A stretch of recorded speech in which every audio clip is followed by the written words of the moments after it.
Steel City. Is everybody ready to go? Let's proclaim the greatest radio show. Welcome, fans, to another episode of The Spread. I'm your host, Jim Sella, in studio with Jay Dash. How you doing today, Dash? Feeling it? Did you have a hard night last night partying for the draft? Yeah, I was up watching the draft. I watched it from first pick to last pick. It was rough. ESPN kept talking about how fast it went. I felt like it went slow. I hate these guys on both ESPN and NFL.com. Yep. They all suck. None of them are as good as we are. Well, we're going to cover the first round for you guys. We're going to review all 32 picks. Number 1 to 32. Everybody knew who was going to go number 1 to Tampa Bay, Jameis Winston. In my mind, there was no doubt. Ever since college ended, we all knew that's what it was going to be. Yeah, I like this pick. I give him an A+ for it. I mean, that's what they needed. He might not be the right guy, who knows, but they're picking number 1. They have to take the top quarterback on the board. Listen, they got a bunch of weapons out there in Tampa Bay. I think all they need to do now is bring in some guys to make sure they can protect him up front and build on that defense. But with Mike Evans and Vincent Jackson out there, I think they could have a pretty good offense. Listen to this. The Eagles offered Tampa Bay the 20th pick in this year's draft, their first-round pick in next year's draft, Sam Bradford, and another player on the roster. They don't know who it was. It could have been Michael Kendricks, Lane Johnson, or Fletcher Cox. All those three names have been floated out there for the first pick in the draft because they really wanted to get ahead of Tennessee and take Mariota, and Tampa Bay turned it down. Well, Tampa Bay has to be huge on Winston then, because if they give up Sam Bradford, now I know Sam Bradford hasn't done anything yet, but he looks like he could still be a pretty good quarterback in the NFL. So if they're passing on that plus picks, I mean, they have to be really high on Winston and believe he's the answer. And if he is, I'm liking that offense. What's his name? Mike Evans? Is that the young Mike wide Evans receiver down there? He's a big guy. Winston's a big guy. They seem like they're going to be a good combination. They still have Vincent Jackson. I like Safarian Jenkins at tight end, too. Now, they could use a feature running back still, but the muscle hamster, Sims, and Rainey aren't terrible. The Steelers found a feature back in the second round in Le'Veon Bell, so why not? I mean, it's possible. But like I was saying, I would make sure I build up front, keep Winston healthy, and build on that defense, because the defense is still not that good. Yeah, I'm not saying take a second pick. I'm just saying it's possible to find a difference maker in the backfield after, the first round. So they could still add that player. That Ajay guy or whatever looks pretty good. So they got a shot. The NFC South was won by a team sub 500 last year. So all they got to do is get a little bit better, and they could do it. The number 2 team, the Tennessee Titans, with their pick of Marcus Mariota, it was not totally surprising. No, I don't think so. After the trade for Phillip Rivers, never really kind of picking Mariota is kind of a good pick for Cleveland did offer their first 2-round picks for the second pick overall. Right. And the Titans had to be fielding offers all day for that pick. I don't know. I give this one maybe a B- because I really don't think that was the way to go. Ken Wisenhunt doesn't work good with these type of quarterbacks. Who'd he have? Big Ben and Phillip Rivers. Yeah, he likes quarterbacks like that, and he does good with Kurt them. Warner. So he's going to have to change his style a little bit to fit Marcus Mariota.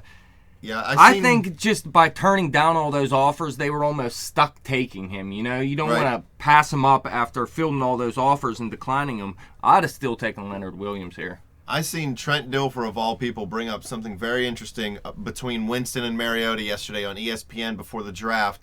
He compared their red zone completion percentage in passing. Now, the reason he did this is because in the spread offense that Mariota ran, with the wide hashes in college and, the field, you're spreading everything out, so you're making it a pass-catch offense and you're making it a matchup issues. When you're tight into the red zone there, you no longer can do that. Yeah, the hashes are still that wide, but you're backed up against the goal line. They only have to cover to the front of the goal line, okay? So you take that whole aspect out of the game. So you look at their completion percentage there. It was like 30% for Mariota versus like 85% for Winston. Ridiculous. They compared Winston's to Luck and Russell Wilson's in the past few years, and Luck was in the 90s, and Wilson was 100%. He was like 12 for 12 in his last season in the red zone as a quarterback for Wisconsin. Mariota, he had a decent amount of touchdown passes, but anything that wasn't a touchdown pass was just an incompletion or a pick.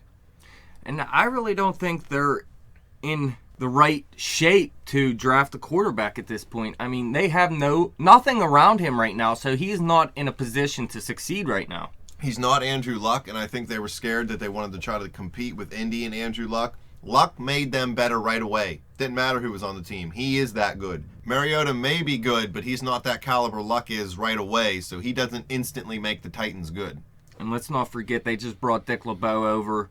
You haven't given him anything yet. Leonard Williams was the pick. I'm sorry. I agree. What about the Jags at number 3? I love this pick, Dante Fowler Jr. We actually said they were going to take him in, I think, all 3 mock drafts maybe. He might have been the one of the guys that made it through all 3. A 6'3", 261, pure pass rusher. NFL.com gives him a 6.8 grade. It's one of the highest grades they give of any team. It was a surefire pick for me. The pick was in like right away. If you were watching it and you noticed, boom, it was in. Well, they've been all over Fowler since before the Combine. This was their guy from the very beginning. Now, Leonard Williams was there, so I thought for maybe a moment they might go the other way and take Leonard Williams because he probably was the best player available, but Fowler could turn out to be the best player. Fowler played high school football in Florida. He played college football in Florida, and now he's going to play professional football in Florida. So they've probably been watching this kid since, he was 17, 18 years old, junior, senior in high school. They knew they wanted him. They've fallen in love with him ever since then. They were happy to take him. Yeah, Williams is probably the better player, but I think with all that, they just love this guy. Yeah, now they have to start putting some pieces around Bortles. Yeah, they got Julius Thomas in the offseason. That'll help. Maybe Justin Blackmon comes back and finally gets it together. There's a couple receivers out there I don't hate. Who do they have at running back? Oh, Gerhardt and Robinson. Nobody. Yeah, I like Robinson, but he's more of a change of pace type back, maybe. Yeah. I don't know. I give them an A+, though. They took who they wanted, and I think he's going to be a great player, so A+. Well, so far, we always said they were taking Winston with number 1, so we were right there. Number 2, we had Mariota going to Tennessee in our first mock, but then we changed it to Leonard Williams in the second 2. And we had Fowler, I'm pretty sure, with all 3 for the Jags. No, we had Leonard Williams for the Jags and the one we put Mariota to. Okay. But for the third mock, we had Fowler with the Jags. Correct. The second and third mock. So we're 2 for 3 right now out of the third mock. Moving into our number 4 pick, the Oakland Raiders. We thought they were going to take, well, at least I thought they would take wide receiver Kevin White from West Virginia. Instead, they opted for Amari Cooper, the wide receiver from Alabama. Cooper's thought to be the more polished wide receiver, played in more of an NFL-style system with Nick Saban as the head coach. He's a big guy, not huge, 6'1", 211. He's a great receiver. There was nothing bad about him, but usually the Raiders fall in love with speed, and White had the better 40 time, which is why I thought he would go there. Yeah, I think they went with the safer pick. This guy is going to be good. Kevin White, he could be good. He could be really good. But Cooper, I like this pick. He's like an They Andre went the Johnson. safe route. They quit doing what they used to do in the past. Did you hear what Mel Kiper, who he compared him to? No. Oh, my, man. He's an idiot. Well, yeah, he compares it like they compare all these players to some guy that played in the NFL. Amari Cooper, Jerry Rice. Are you kidding me? You compare a guy to Jerry Rice? That's like comparing someone to Michael Jordan when they first get drafted out of the NBA. That's the stupidest thing ever. I think he's more like an Andre Johnson, not overly sized, but not underly sized. He's going to be a guy who uses his body well and has good hands and good hand strength, and he's going to go up and catch the football. Jerry Rice. Now, I'm going to give them an A here. I would say it might have been better to go Leonard Williams. I thought he was going to be the pick after he was still there. He has a shoulder issue. There's word creeped out after the draft. He has a little bit of a shoulder issue, Yeah, so I that did might have hear that. scared a few teams away. I'm not worried about that. He was by far the best player available in the entire draft, I thought. I actually tweeted out after number 3 went, where's Leonard Williams going to fall to? Because to me, he's dropping to 6 and being the best player rated on almost everybody's board. That's a free fall. I thought the Redskins, even though Mariota was already gone, I thought they were going to try hard to trade back still. Me too. Instead, they go and take offensive guard Brandon Sheriff from Iowa. That was a very surprising pick for me. Yeah, I thought it was a little high for him. I said a couple times I don't think any lineman in this draft is worth a top 5 pick, and I end up being dead wrong, apparently. In our last mock, I had Sheriff going 10 to St. Louis, I believe. Yeah, I think the highest we had him going was 9th to the Giants. And for the team needs for the Redskins, we had it at safety, tackle, linebacker, and running back. Now, Sheriff may be able to play tackle. Maybe they see that, or maybe they want to move one of their guards to tackle. But it was just surprising to me that they go guard in this position. Yeah, I don't think best. Sheriff is going to be the tackle. I thought Pete would be the better pick there because he's the tackle, and I really think he's the better lineman. But yeah, Sheriff's close. I mean, they're close. It's not like there's such a huge difference that you could be able to tell for sure at this point. But I just don't rate Sheriff as the best lineman in the draft. I hear you. I would say a B- on this pick, but I do think they got a good lineman, and they need to keep RG3 healthy. Yeah, so it's still a good pick. I just think it might have been a tiny bit of a reach. Agreed. The number 6 team, the New York Jets, I think got to steal the draft. Please believe. They got the highest draft grade still on the NFL.com. top 10 at least. Yeah. I'm going to give them an A rating. They take Leonard Williams, the DN from USC. Dude, 6'5", 302. He's a difference maker in the run game and the pass game. He's ready to play right now. Yeah, he may have a little bit of a shoulder issue, but that can heal. Yeah, you say A, I say A+. Listen, the last thing they need was defensive line. The very last thing. That was their strongest part of their team and their defense, obviously. But you know what? He was the best player on the board. He was the best player on their board. They didn't go away from it. They took him. I think it's the right pick. Smart move. Yeah, I definitely agree. The Jets took the best player on their board. That's what you got to do to be successful. New head coach Todd Bowles. He knows what he's doing. Yeah, next step, maybe draft one of these 2nd or 3rd round quarterbacks. Maybe. Try another one instead of Geno. I definitely would. The Bears at number 7 could also use a quarterback because Jay Cutler's garbage. But instead they went wide receiver Kevin White. This is the guy we thought the Raiders would take. White 6'3", 215. Had a beast combine. He shot up everybody's draft board after the combine and running like a 4.36 or something like that 40 time. Right. The Bears needed help after trading Brandon Marshall. They do need a lot of linebacker help. We thought that pass rushers were going to go pretty early in this draft, and a lot of them fell to a little bit later than we expected. Well, obviously, Gregory and Shane Ray fell off because of off-the-field reasons. Correct. Well, Ray, on the field too, the foot injury. Right. But Vic Beasley was still available. I could definitely see the Bears taking them. He might not be the perfect fit, but I would have still rather seen them take him over Kevin White. Now, yeah, you lost Brandon Marshall, but you really didn't gain anything. You lost Brandon Marshall and you gained Kevin White. So you really didn't take a step up from last season. I think Marshall may have been a little bit more about the character issues, too. Yeah, I understand. Kevin White may turn out to be the better player. I wouldn't expect that. Brandon Marshall's a monster. He has been really good over his career. Very consistent as long as he's been on the field. But I still like the pick. If it wasn't Vic Beasley, it got to be Kevin White here. So I'm going to say A- at this point. They got a 6'9" on NFL.com. The Falcons at number 8 took exactly who we thought they would with Vic Beasley. All the reports were saying they loved this guy. He played in Clemson. He's 6'3", 246. I thought he was the best pass rusher in the draft, honestly. At least, there's Fowler, obviously. Right. You'd have to consider.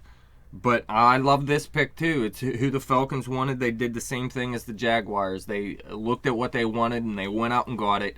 And the Falcons need so much help on the defense. I was actually thinking if Beasley was gone, they were still going to take a Shane Ray. Yeah, one of the pass rushers, definitely. They had no defense last year. They have Ryan at quarterback. They have White and what's the other guy's name? Julio Jones at wide receiver.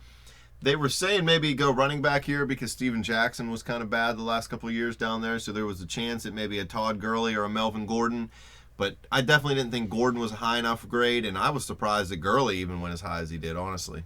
Well, Kuiper and Mayock, one of those two D-bags, had Bud Dupree actually going here, so that could have been a possibility too. Screw that. He went to Pittsburgh. Please believe. Loving that pick. But I love this pick too, and I'm saying A+ here. They did exactly what they needed to do. Go defense. I actually said in our mock review that they'd go receiver because we had all the outside linebackers already taken at that point. And that would have been a bad move. They did the right thing here. Believe it. The Giants went and took offensive guard Eric Flowers out of Miami. I had the Giants taking Andrus Peat, the tackle from Stanford, in our last mock draft. They've been saying they wanted to shore up the offensive line in front of Eli. He did have a good statistical year last year, but he got beat up a lot and he threw a lot of picks. They think a lot of those picks were a product of the pressure in his face and not having time to make good decisions because Eli he's a pretty good quarterback. He's a 2-time Super Bowl winner. So they like this pick with Flowers. They want to keep Eli upright. I was a little surprised Flowers went this high. I was really surprised the Flowers went this high. I really thought it would be Andreas Pete or even maybe Sheriff, but Sheriff is already gone. Yeah, we had Sheriff here. I think we had Pete here too. And we had Danny Shelton here was another possibility for him. And I really think they reached on this. But, hey, he was the highest lineman on their board. They went out and did what they said they needed to do was shore up that offensive line. So they did what they needed to do. Maybe the wrong guy, though. Right. It was a very uneventful first round. Going into it, you were waiting for Philly to make this big trade or Cleveland to make this big trade. I had a buddy over here who's not a football fan, and I'm sitting there getting all pumped up before, telling him how exciting it's going to be with all these trades. Mike. And then nothing happened, and he's just looking at me, and I'm like, yeah, dude, as soon as the number 2 pick went, all those trades were done. So all the excitement and drama, as soon as Mariota got pick number 2, was kind of gone, and it just kind of became pick who you have high on your board, and let's just keep going. Sometimes it happens like that. It wasn't unexciting, I wouldn't say. No, uneventful. But Eric Flowers to the Giants, I would say a B-, maybe even a C+, because I just think it was the wrong guy to take at that point. Yeah, I was a little surprised Flowers went that high. I'm also surprised Todd Gurley went here at number 10 to the Rams. I know the Rams I think that might be the biggest surprise running back of the top 10. But I really just didn't see that. I didn't see Gurley going in the top 10. I was thinking more like 13 to 17. I was thinking either the Chargers at 17, who actually traded up to 15, or Arizona the whole way down at 24. Could have even been a possibility. But listen, Todd Gurley is my favorite running back in this draft. I know Melvin Gordon was rated higher, and he looks like a pretty beast running back as well. But I just watched Todd Gurley in college, and I love this guy. I think the Rams have a beast running back here. And really, they have a good defense. They have Nick Foles, a quarterback now, who... He's efficient. I think he's a pretty decent quarterback. They need receivers. Cooper and White were already off the board. They went and got another elite-type skilled player. So I'm kind of happy with this pick. Even though it might have been a reach a little bit, I'm still going to give them an A- at this because I think it's still a good pick. Jaylene Strong still on the board. Perryman, I think, is still on the board. No, I think... Oh, yeah, at this point, Perryman's Oh, yeah, you're right. drafted. Perryman did get taken. I mean, Devontae Parker was the only option the Rams had at that point. Right. I thought it was going to be Trey Waynes myself. Yeah, the Gurley pick surprised me, though. I mean, it really shouldn't be too shocking. If they found his knee to be healthy, he is a top 10 talent. It was only that ACL injury that was holding him back from being drafted high. So if they think he can recover, Adrian Peterson almost set the league rushing record the year after injuring it. People do a lot better after that injury than they used to, so it's not as big of a red flag. So if they think he's their guy, it's a little scary of a pick to me, but I didn't he's evaluate a beast. his knee. So I think the Rams did a good job. B+ I would give him on this pick, just because the jury's still a little bit out on the health. The Vikings got a great pick, I think, with Trey Waynes at number 11, the cornerback from Michigan State. He's 6 foot, 186 pounds. He's the fastest corner in the draft. He was the top corner on a lot of people's boards. It was either between him and Kevin Johnson as the draft really creeped up. He's the better athlete between the two of them. Johnson was a little bit bigger, maybe not bigger, but more physical of the players. There is some people saying that Marcus Peters might actually be the better athlete out of the three, but with the off-the-field issues, that really affected people this really year's draft. thought he might fall down to the second round, even late second round. With Ray Rice, Greg Hardy, McDonald, and Aaron Hernandez recently in the news, and Adrian Peterson getting in trouble, teams were really worried about character picks, which shocked me when Denver traded up to get Shane Ray. I think that was still nice, though. That was a good idea. You got a top 5 talent, and you were one of the best teams in football last season. But anyways, back to Trey Waynes. This is the perfect pick for him. They also want to get some receivers in there to put around Bridgewater. They still have to see what's up with the Adrian Peterson thing. They said he's playing for them or nobody. Okay, so hopefully he's playing for them. So you still got the running back. It looks like you have a pretty decent young quarterback. You want some receivers to put around him. Who'd they bring in? Mike Wallace? They have Mike Wallace in the offseason. Yeah, they did get rid of Greg Jennings, though. And they also... Oh, I think Mike Wallace is an upgrade over Greg Jennings. Definitely. These days. But then they have Cordero Patterson and I forget who else they have. I don't think anybody really Charles had Johnson. Oh, yeah, Charles Johnson. I like Charles Johnson, too. But they still don't have that elite receiver Correct. to put out there. You still want that. So they'll be looking. There was the chance they was going to take Devontae Parker because he actually played with Bridgewater in college. But you know what? Trey Waynes is the better athlete here. It looks like he is going to be the better player in the NFL. They need corners. They need help on their defense. I still think it's the right pick, and I give them an A+ for it. The Vikings could be looking to go offensive lineman or defensive tackle or wide receiver, like you just said, in the second or third round here, because those are a couple more areas of need. If they keep Peterson, then the running back need goes away, obviously, because the dude's like a freaking robot. Jerick McKinnon. What about our Cleveland Browns? They did exactly what we said they were going to do. Yeah, and they got a guy that I didn't really think was going to be there at that point. I think they had a great draft, taking Danny Shelton, the nose tackle out of Washington. I really was hoping to see him fall maybe like some of these other guys did to the Pittsburgh Steelers. At 6'2", 340 almost, he would have been a great nose tackle for Pittsburgh.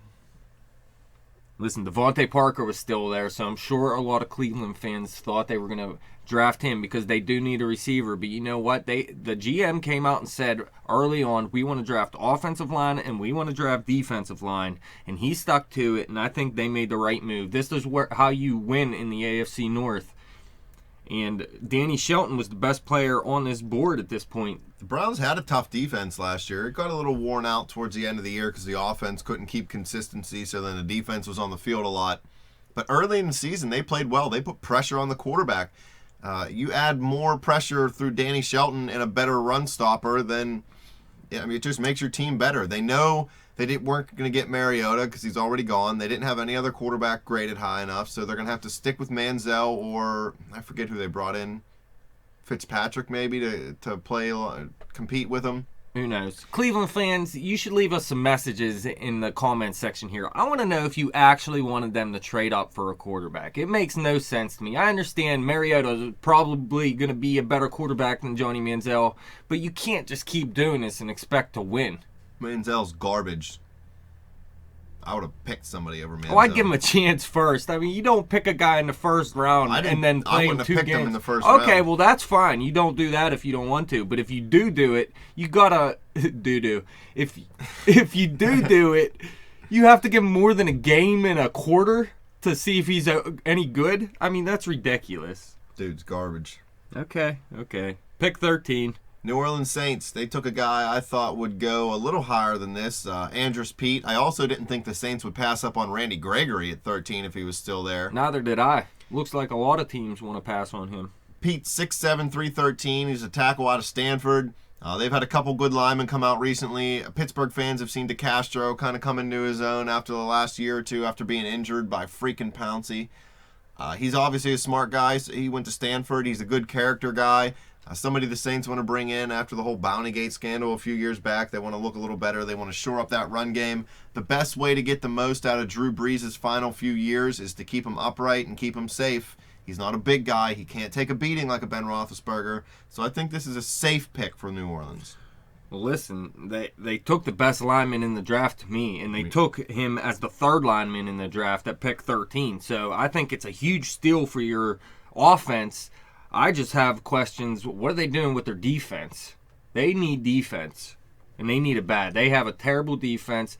If you have Drew Brees, your offense is going to be decent, at least. Yeah, you want to protect them, too, so it's still a good pick. I give them an A, just not the A+, because I really wanted them to go defense here. Yeah, they need linebacker help. I don't want to say they need a lot of D-line help, but they could use a little depth at the defensive backs also. Maybe they don't need a whole lot of physical players. Maybe the players are there and the scheme is just bad for New Orleans. For New Orleans, I remember one season, probably 6 years ago, the Super Bowl season, when they had a good defense. Outside of that, the past 30 years. If I remember correctly, though, the reason why their defense was so effective is they got a lot of turnovers that year. Yeah, they were that's good. something that Darren Shopper, and now in jail hardest for rape, hitting safety in the league. hits women and then rapes them. That's sometimes like a fluky thing that happens. You know what I mean? Some years you just get the ball tipped your way the right way. I mean, look at Willie Gay with 3 pick sixes last year. It's not going to happen again. Please believe. But yeah, I'm really happy with the Saints pick here. Like I said, I want a defense, but you can't go wrong with Andrews Pete here, I don't think. Agreed. Number 14, the Miami Dolphins took Devontae Parker. I was surprised they didn't try to go after Gurley or even Melvin Gordon here because Gordon was still on the board. They don't have much at running back. They didn't think Kenny Stills, I guess, was that number 1 receiver. They got Jordan Cameron also in the offseason, the tight end from Cleveland. Yeah, Mike Wallace is gone. Yeah, they're putting weapons around Tannehill. They want him to succeed. He's in his 4th or 5th year now. You got to find out what you can do. You got to give him weapons to do that. And with the addition of Ndamukong Suh on the D-line, through free agency, they felt like that was enough to help their defense. Yeah, I thought it was either going to be Devontae Parker when their pick was up or maybe a Kevin Johnson because they could also use a corner. But I like this pick. Tannehill had a pretty good season last year. He looked better than most thought he was going to be, and that was with Mike Wallace at receiver, and we don't like him around here. He's just a one-trick drafted. Well, I loved him when he got drafted because he was a 3rd-round pick, was it? Something like that. And he was looking beast in training camp. I said he was going to be good as Jerry Rice. Well, I just said he was the next Jerry Mel Rice. Kiper. I was just messing around, though. Obviously, I knew he wasn't Jerry Rice. But he was good for the Steelers. He played for great for Pittsburgh. where we drafted him. Especially how much money we paid him, and where we drafted him. He produced very well for us. He gave us just enough time to leave and then let us pay Antonio Brown. So that it was Who perfect. now wants more money. Yeah. We had the Miami Dolphins taking Devontae Parker in our 3rd mock draft, so this is another pick we got right. Correct. We were on fire. And I like it, too. Like I said, I'm going to give him an A. You give out a lot of A's. Oh, listen, You should be people my teacher. teams are being smart early on here. I mean, not everybody's going to get an A because there's some bad picks in here, too. What about the number 15 pick? It was the 49ers. San Diego traded up 2 spots to go here, which was kind of weird. Why did they even bother? You know why? Look at the Houston Texans. I don't think they would have taken Melvin Gordon. They were talking about taking a running back for the past month or two, and we actually talked about putting Todd Gurley here in one of our mock drafts, man. And Melvin Gordon, they were comparing him to a Jamal Charles. He might be a little bit taller, run a little bit higher than Jamal Charles, but he does have some of those characteristics that Charles have. I think the Chargers made the right decision in trading up here just to be sure the Texans don't take him because the Chargers really wanted a running back. Gurley already gone. Gordon's the only one left. See, I don't know. The Texans took exactly who we said they were going to take. So for me, for the Chargers to give up anything to try to move up to this spot, I mean, it's what they wanted. So yeah, they went out and got what they wanted.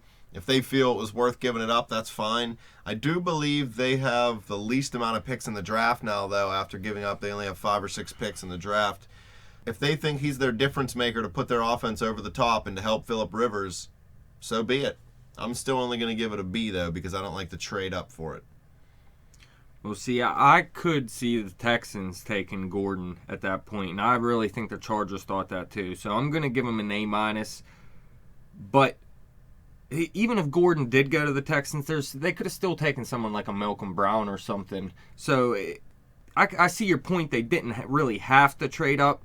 But Brandon Oliver, if you don't have Melvin Gordon, that's all I got to say. They got who they wanted. Well, number 16, the Houston Texans. They took Kevin Johnson, the cornerback out of Wake Forest. It's a guy people were saying that Pittsburgh might get. He didn't quite make it there, obviously. Johnson was the top corner on some boards, not on all of them. He was definitely in the top 3 on most of them. He's 6 foot 188, so he could put on a little bit of weight, but he plays physical.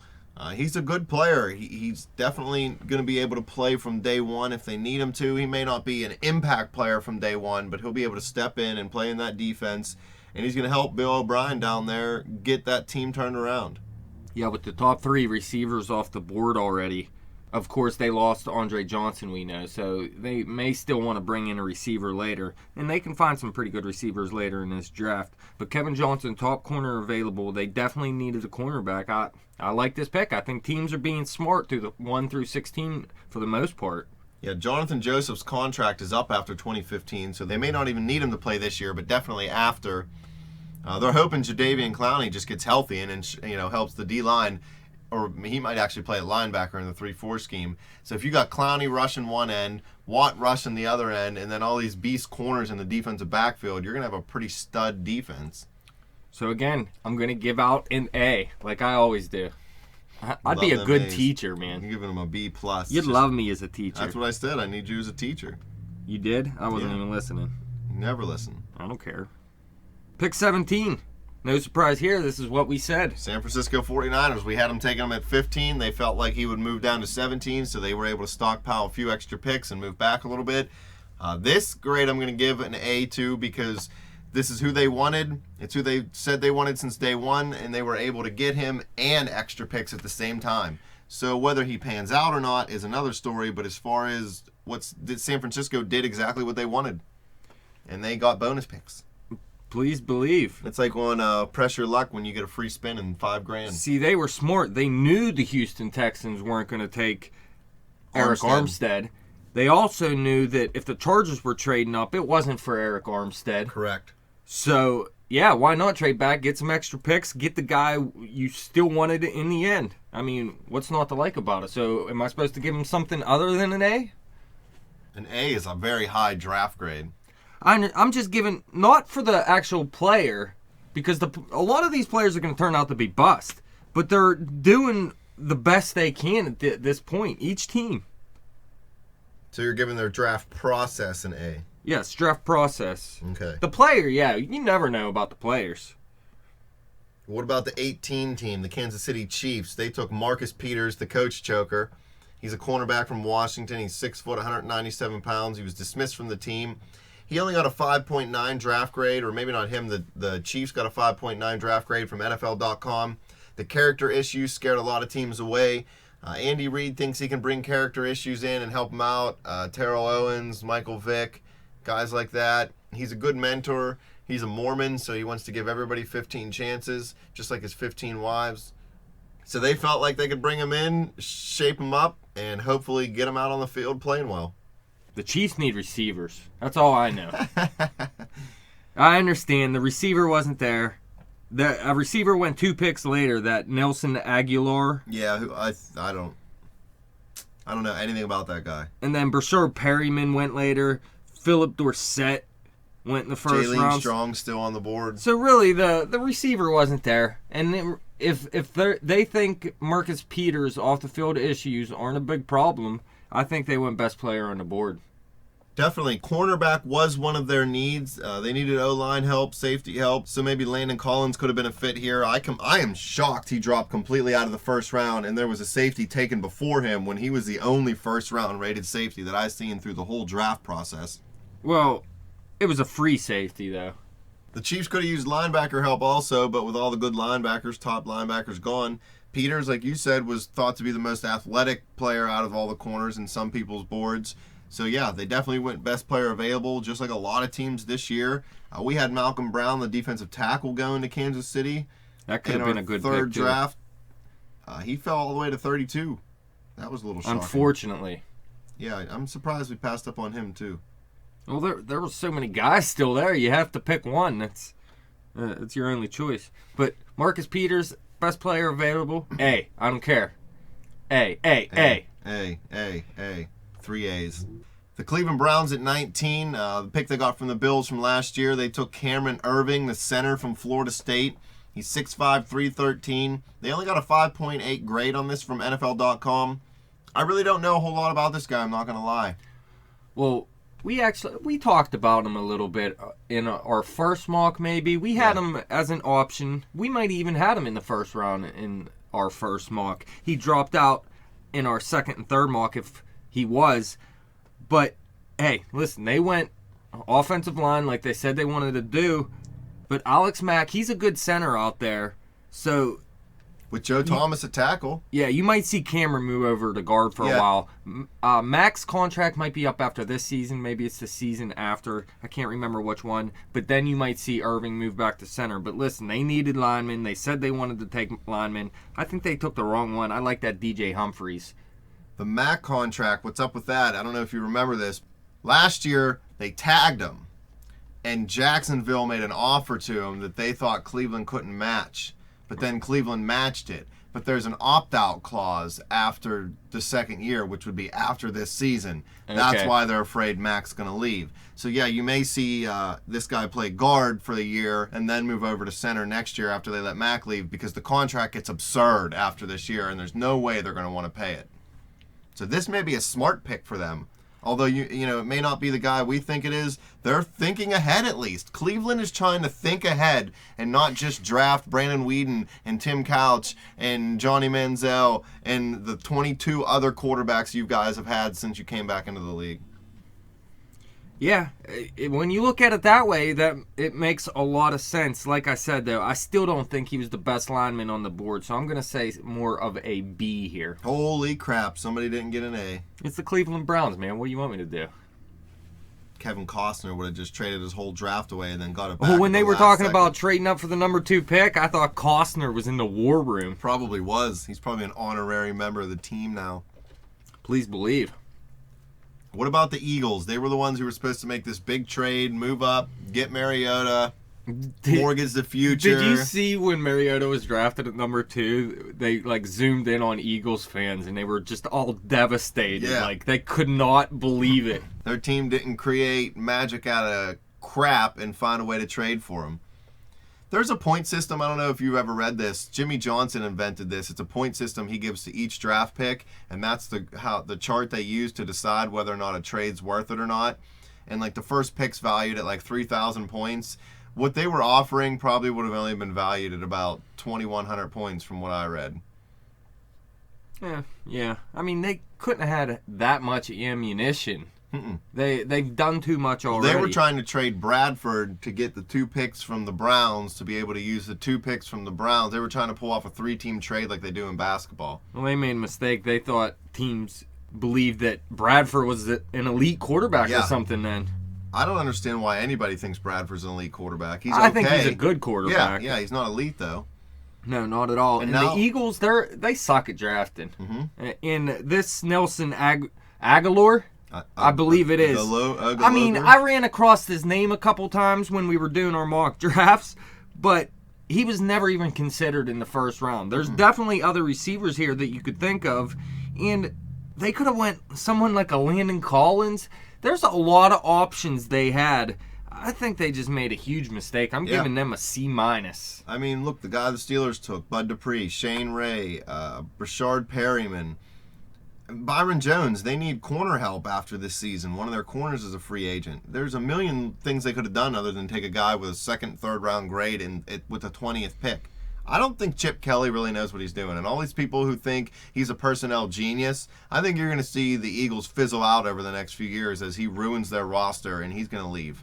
And now I actually read a report, people are trying to say that they want Wisenhunt to fail in Tennessee so that Kelly can go coach Mariota down there. Are we really that obsessed with Chip Kelly and Marcus Mariota? We got to pair him up? Trade Chip Kelly. Jesus. He's not a great football mind. You'll see. But hey, I mean, this receiver was obviously the best one on their board, apparently. They're horrible. Let's be realistic. This guy could turn out to be good. You don't know. Okay? But I think they're taking a huge risk, and they had a better shot with someone else. Giving him a C for crappy. You gave him a better grade than I did. What do you give him? I gave him a C-. Good Lord. It doesn't make sense to me. I did not see it coming at all, and I'm not feeling it. What about the Bengals at 21? They took our boy Cedric Ogbuie, the offensive tackle from Texas A&M. I had him going to the Broncos, I think, in our last mock. I didn't think he would get picked this high. The Bengals feel they need tackle help. Pete was gone. Sheriff is a guard, I know that, but he was gone.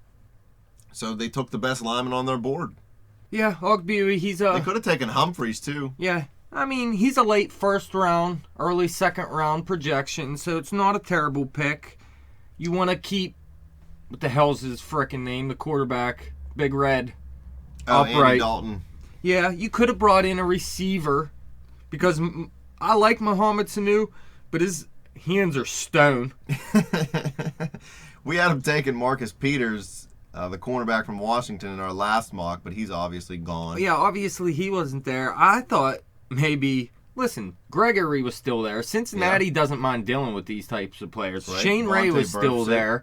They could have went with a Landon Collins. It wasn't necessarily a need for him, but I think he's going to be a pretty good safety. They needed And a listen, nose tackle. Malcolm Brown's still on the board. I think the most obvious choice for them was Bud Dupree. To Yeah. tell you the truth, I thought they were going to take Bud Dupree right from under the Steelers at that point, and they didn't do it. They went offensive line. Not a terrible player. I just think they could have got an outside linebacker like Bud Dupree. Yeah, I don't know. I guess they feel like they need to shore up the line in front of Andy Dalton because when he gets hit, he cries like a little girl.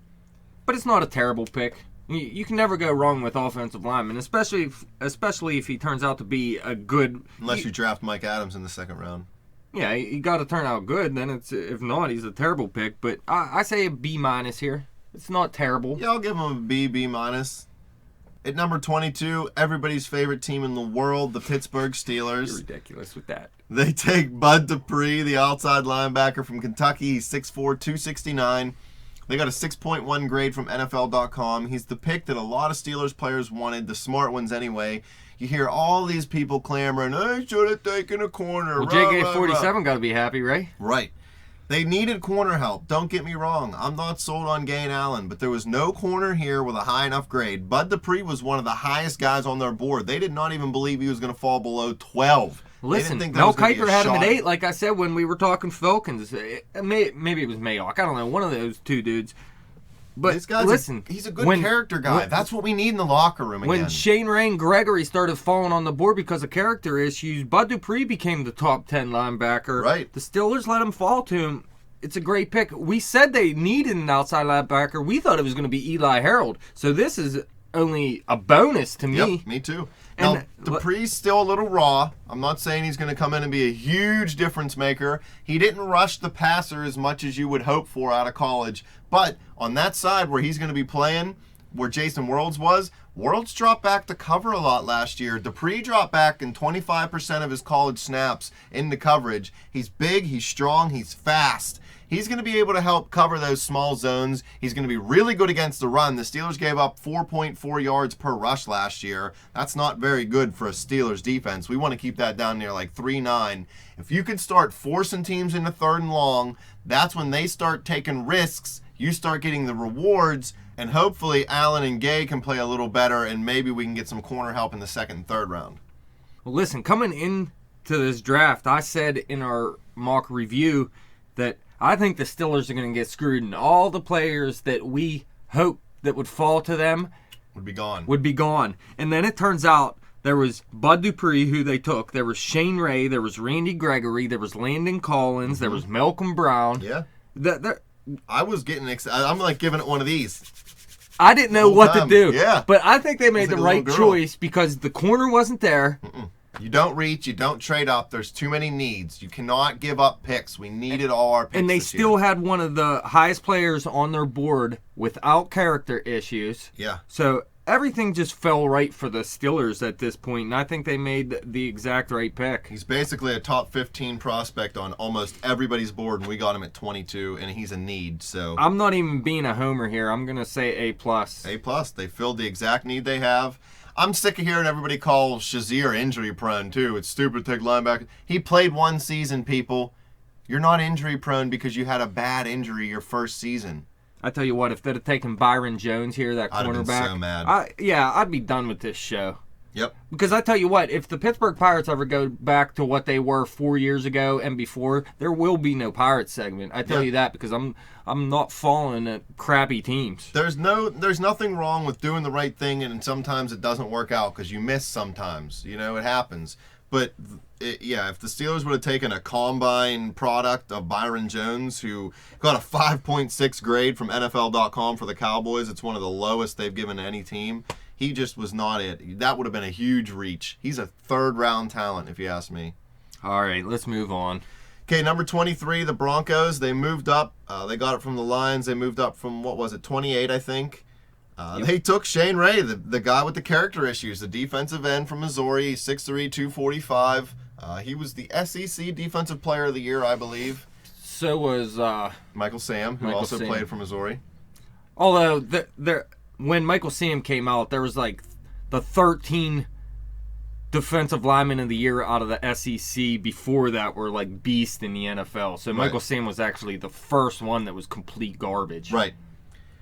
But Ray, he had the character issues, and he has a little bit of a foot injury that people were a little afraid of. The Broncos apparently aren't. The team doctors checked him out. They gave him a go. He said Von Miller was his idol and the guy he most tried to mimic, I guess, out on the field, and now he gets to play right alongside with Von Miller. The Broncos still have Peyton Manning. They still have a great offense, actually. Monty Ball should be able to step up. So you add more pass rush to this, and I think it's a great pick for Denver. The character issue, it doesn't scare me as much as other people. I'm not huge on worrying about marijuana. The only thing that I think is he should have been smarter right before the draft. Just wait till that whole process went over, and don't leave your house if you're going to smoke the pot. You're a public figure, dude. Be a little smarter. Smoke it inside. I think the biggest issue is how is his foot. I Right. think that's Is the it a main Liz thing. Frank injury, I think they're saying? Oh, I hope not, man. I don't know if that's If it's Liz Frank, That could just I be in don't my expect head. much out of this guy because football players do not play well after Liz Frank injuries. But let me tell you why I'm going to give this an A+, and I think it's the perfect thing.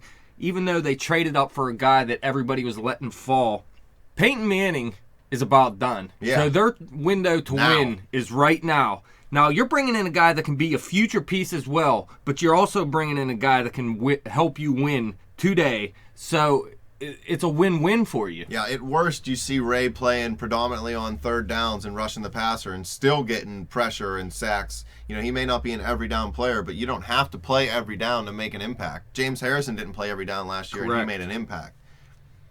Sometimes, you know, for young players or players at the end of their career, less is more.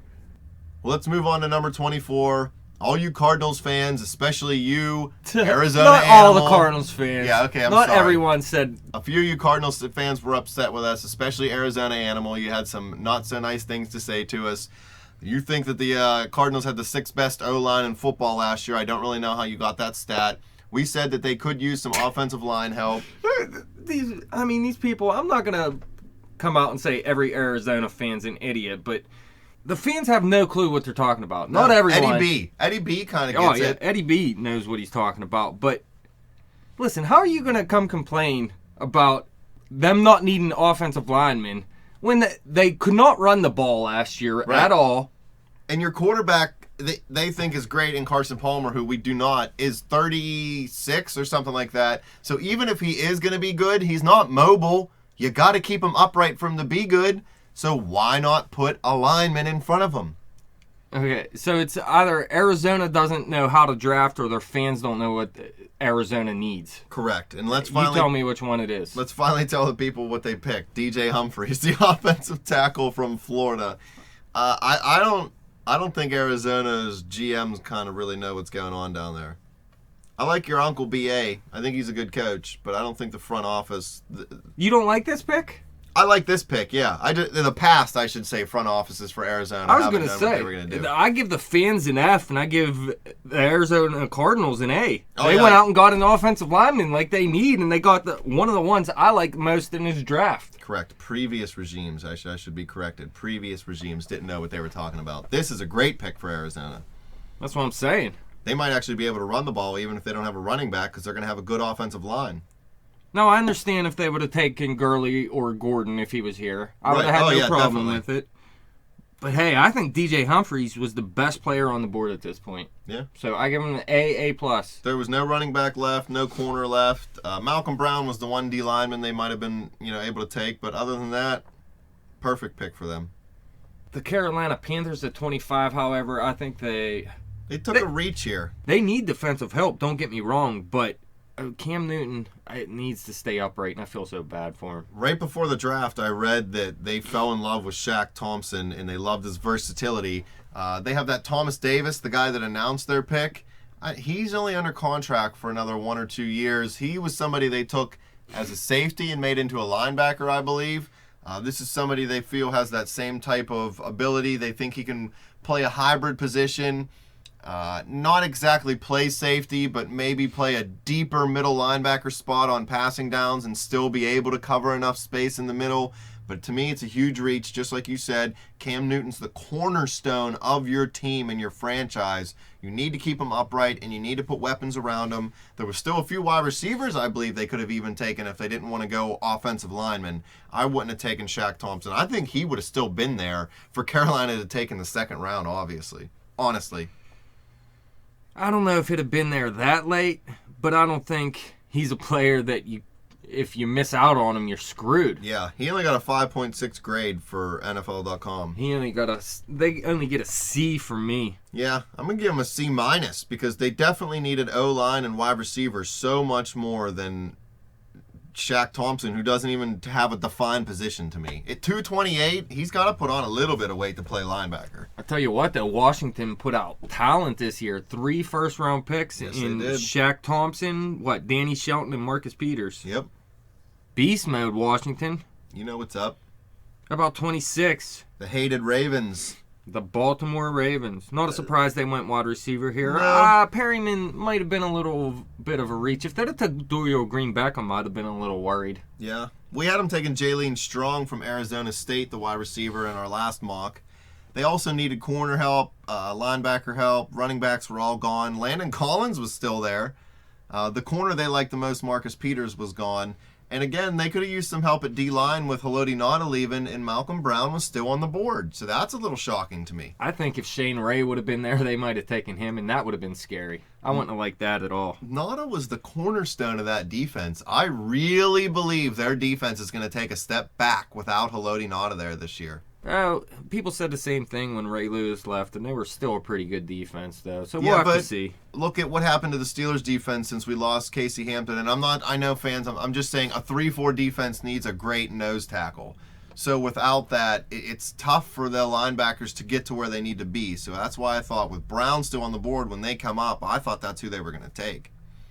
Rashard Perryman, though, it's not a terrible pick. I think wide he's receiver. Yeah, I'm just wondering if, look, the Steelers were talking about taking a corner. They ended up not taking a corner. Now Ravens come in, take a wide receiver. That's just another advantage they have over the Pittsburgh Steelers. Yeah, rookie, I mean, it's maybe in the future, but rookie wide receivers rarely come out and play really well. Do you remember last season? Last year's crop was a big, fluke. I don't know, maybe not a fluke because they were all that good, but it doesn't happen like last year's crop always does. So I'm not. Well, I'm not totally sold on. When you're in the Ravens horrible offense, for the Joe Steelers. Flacco has the huge deep ball. So really, all you have to do is run straight downfield at first, and you'll be okay. Yeah, I guess. And let's face it, Willie Gay and Cortez Allen are going to get burnt. Probably. If we can put pressure on the quarterback with Bud Dupree and he doesn't have time to stand back there and wait for the routes to develop, though, then they won't. I'm just In saying, theory. people thought Steelers are going to get a cornerback, and it ends up we don't, and the Ravens get a wide receiver. And I'd never liked Torrey Smith, so I think the Ravens got a little bit better in that part of the game. Yeah, but I think compared they to the Steelers. They lost a lot on defense, and Yeah, our I offense understand. is so good that I really. Perryman Oh yeah, doesn't. our offense should run all over Baltimore's defense. Yeah. But even though it doesn't happen like that. It's weird. Well, the Cowboys, I thought, took the biggest reach, maybe other than the Eagles, maybe even a little more than the Eagles. I don't like Byron Jones, the cornerback from Connecticut. He's 6'1", 199. I'm not saying he's a terrible player. I'm just saying that he should not have had a first-round grade on anybody's board just because he had that huge broad jump. Just because he had that huge broad jump that would have set a world record if he was in the Olympics. Yeah, you're a freak athlete. Cool, awesome. You can jump far from a squatting position. But can you cover Calvin Johnson running down the field at full speed when he's shoving you away with his giant arms? Yeah, his ranking was all due to the NFL Combine. And really, yeah, he wasn't terrible in college or anything, but he should not be a first-round pick. And if the Steelers would have taken him, I'd have been completely pissed. And I think the Cowboys they needed a corner, so they went and got the best one available. I think it's just not the right pick, and I give them a C-, D+ because Yeah. I think this is one of the worst picks of the first round. I'm with you. I do not like Byron Jones. A lot of people say that too. It's not like we're the only ones with that opinion or anything.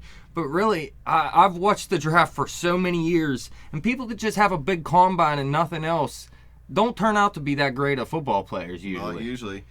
The one thing that I want to say real quick that kind of changed the end of the first round here, after Shane Ray was taken at number 23, there was nobody that was really that top round talent left over other than a Randy Gregory, but nobody was really looking to take him, so no teams were trying to trade back into the end half, like when Manziel got taken late. Well, Landon Collins is still there. Yeah, but if he dropped past the teams that needed safeties, these last few teams don't really need a safety. I don't know. I mean, I know the Packers took that free safety, Demarius Randall, but...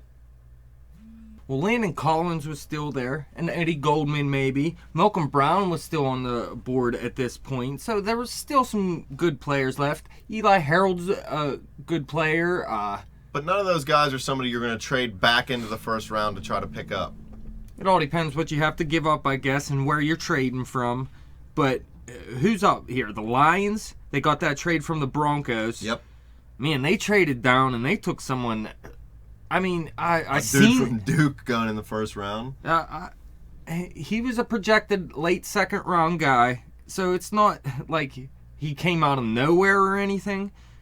But it's just a bad pick to me. It's a bad, horrible pick. I know they wanted to shore up the O-line, but they needed D-line help too, losing Ndamukong Suh and Nick Fairley, and I know they signed Haloti Ngata, but traded for him, but he's only there for 1 year under contract. Malcolm Brown sitting there in your lap. You traded back one of the best defensive tackles in the draft that you could clearly use is just there, and you pass him up. Eddie Goldman, Jordan Phillips. Yeah, so many of these guys, and you just completely ignore it. It makes no sense to me. But that's the Lions. I mean...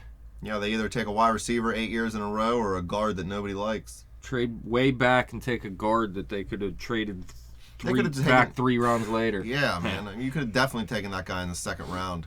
Laken Tomlinson. I don't even know if we said his name. Laken Tomlinson, yes. C-. Yeah, move on. Who cares about them? The Colts had an interesting pick here at number 29. Philip Dorsett, the wide receiver out of Miami. He's only 5'10", 185, so he projects maybe more as a slot guy. But here's the thing. They want him on the outside. They said they want Andre Johnson as the slot guy. They want him running the middle of the field. They want Dorsett and Hilton on the outside. I'm not even making this up. Well, what about Dante Moncrief? Well, Moncrief's the fourth receiver now. Well, I think Moncrief's going to... Dorsett, I don't know. I don't like this pick. Well, he is a fast guy, and he can run deep, but I don't like short guys on the outside, really, especially when you got an Andre Johnson and you're saying, okay, now you're our inside guy running over the middle of the field. What are you talking about? It makes no sense to me. I understand Andre Johnson's getting older. He's going to have to change his game a little bit, but he's still not the typical slot receiver. That's what you did. You brought in Andre Johnson to be your slot receiver. Makes no sense. They needed a strong safety. They needed an offensive lineman. They needed defensive lineman. They could use a running back. I know no running backs are available, and they did sign Frank Gore, but in the later rounds, they're probably going to be looking for a long-term back.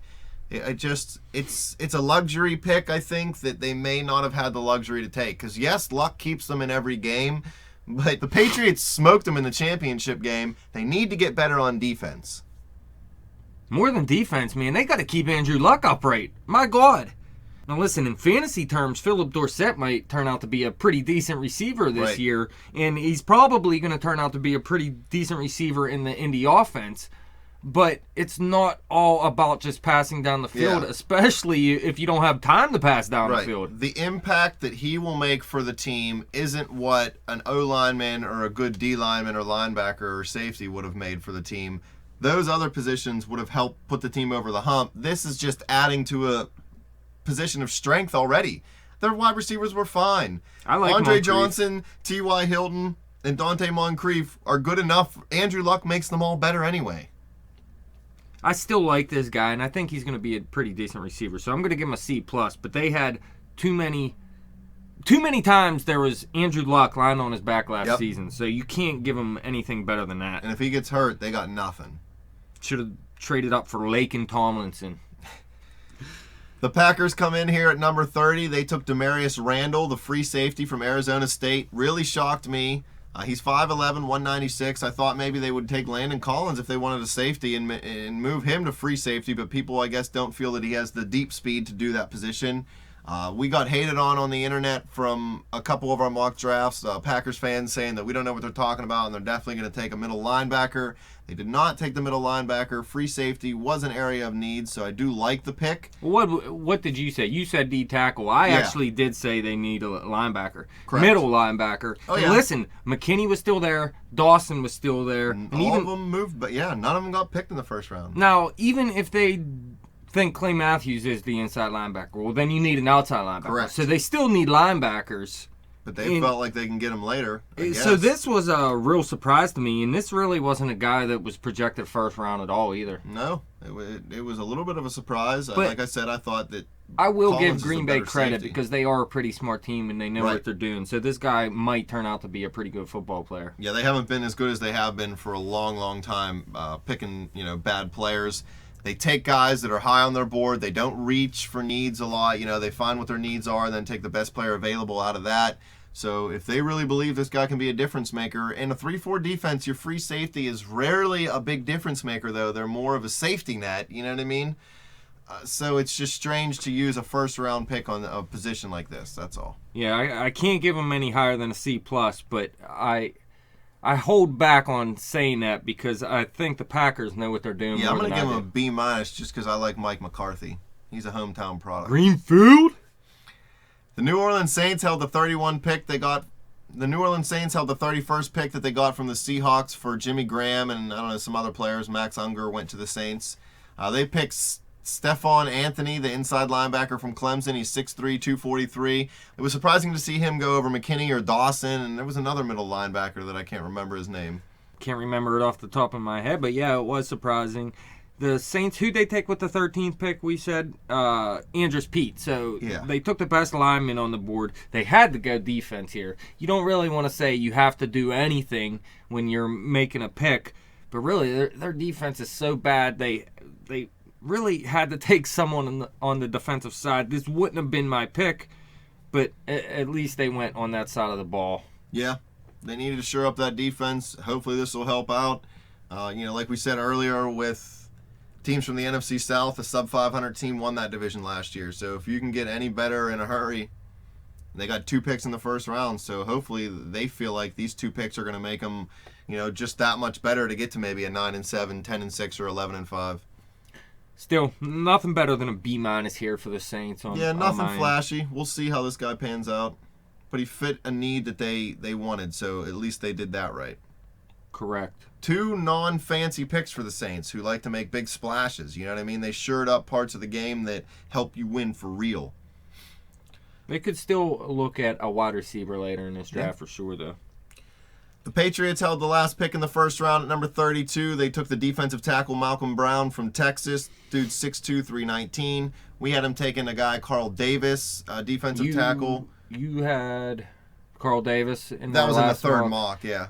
I really thought the whole time that they were just going to go best player available no matter Right. who the hell it was, and it was going to be someone like a McKinney, maybe. Who else did we say? Oh, well, we had Funchess in one of them. Yeah. Maybe Dorial Green Beckham in one. I don't know. I can't remember. But But listen, they did exactly what I said. Not player-wise, but they did exactly what they do is take best player available on the board, let someone drop to you, and you take them. Malcolm Brown, the D-tackle. This guy could have been a top 15 pick, really. Easily. And they just sit there and wait for him. A+ for the New England Patriots, as much as I hate to say it. Yeah, we said also in our last mock draft, Bill Belichick likes to take offensive and defensive linemen at this point in the draft. It's a good spot to take them. You get a lot of value. For him, they usually turn out almost every time. They lost Vince Wilfork, so to bring Malcolm Brown in just makes sense. This guy can probably start from day one in their defense. They'll find a way to get him in there. And yeah, I'm going to give him an A+.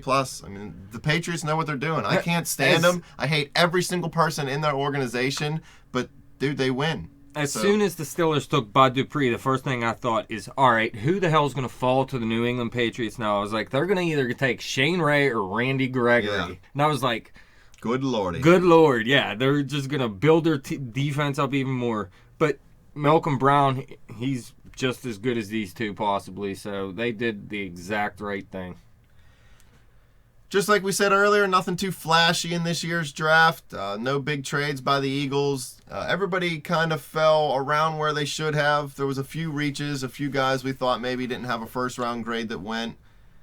What are a couple of the big names still out there? There's Landon Collins, Randy Gregory, Eddie Goldman is one I know. Jalen Strong. What about, you mentioned La'el Collins. This dude is, that's another one, not in trouble because the police have said that he's not a suspect right now, but his pregnant ex-girlfriend was murdered down in Louisiana, and now they want to talk to him. He requested to be pulled from this draft and put into the supplemental draft. I read today that the NFL has declined that request.